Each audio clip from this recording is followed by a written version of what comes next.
അങ്ങനെ സ്നേഹിക്കുന്ന മക്കളെ വിമർശിക്കാതെ അവർക്ക് ആത്മവിശ്വാസം ഉണ്ടാകുന്ന രീതിയിൽ വേണം വീട്ടിലുള്ള തലമുതിർന്നവർ സംസാരിക്കുകയും പെരുമാറുകയും ചെയ്യാൻ. ആ വക്കീലിന് 2 പൊട്ടിക്കണമെന്ന് കരുതിയതാ. പിന്നെ അയാളുടെ ജോലിയല്ലേ ചെയ്യുന്നത്, അതുകൊണ്ടാണ് ഒന്നും ചെയ്യാത്തത്.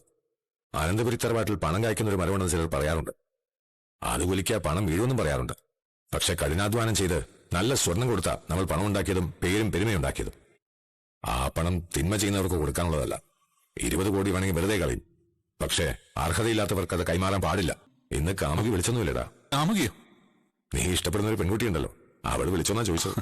ഏയ്, ഞാനെന്തിനാ അവളെ വിളിക്കുന്നേ? സ്നേഹിക്കുന്ന പെണ്ണിനെ വിളിക്കാൻ പ്രത്യേകിച്ച് കാരണമൊന്നും വേണ്ടല്ലോ. മുത്തശ്ശൻ എന്താ ഇങ്ങനെയൊക്കെ സംസാരിക്കുന്നേ?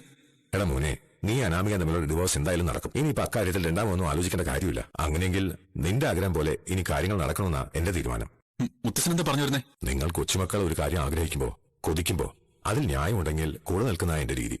നീയും നന്ദുവും തമ്മിൽ ഇഷ്ടത്തിലാണെന്ന് നീ പറയേണ്ടവരോടൊന്നും വളരെ നേരത്തെ പറഞ്ഞില്ല. അതുകൊണ്ടാണ് അനാമിക്ക് നിന്റെ ജീവിതത്തിലേക്ക് കടന്നു വരേണ്ടി വന്നത്.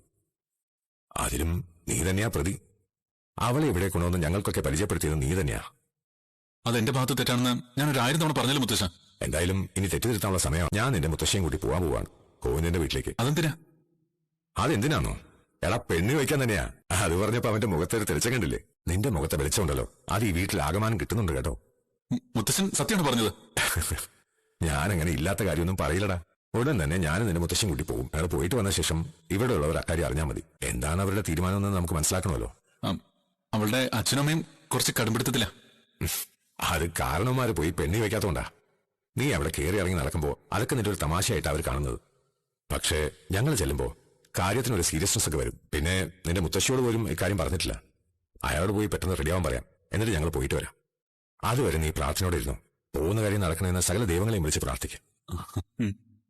മുത്തശ്ശൻ എന്താടാ? മുത്തശ്ശൻ ഒരു മുത്തശ്ശന മുത്തശ്ശൻ. ശരി, ഇതുവരെ ഞാൻ മുത്തശ്ശനല്ലായിരുന്നു. എന്താതിരുന്നോ അവിടെ?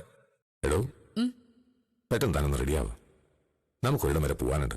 എങ്ങോട്ട്? നമുക്കൊരു പെണ്ണ് കാണാൻ പോണം. ഈ പ്രായത്തിലോ? തനിക്ക് എന്നെ ഇങ്ങനെ ചിരിപ്പിക്കുന്ന സ്വഭാവമില്ലായിരുന്നല്ലോ. പിന്നെ പെണ്ണ് കാണാൻ പോണെന്നൊക്കെ പറഞ്ഞാ ഞാൻ എന്താ പറയാ? എനിക്കല്ലടോ, നമ്മുടെ കൊച്ചുമോനെ.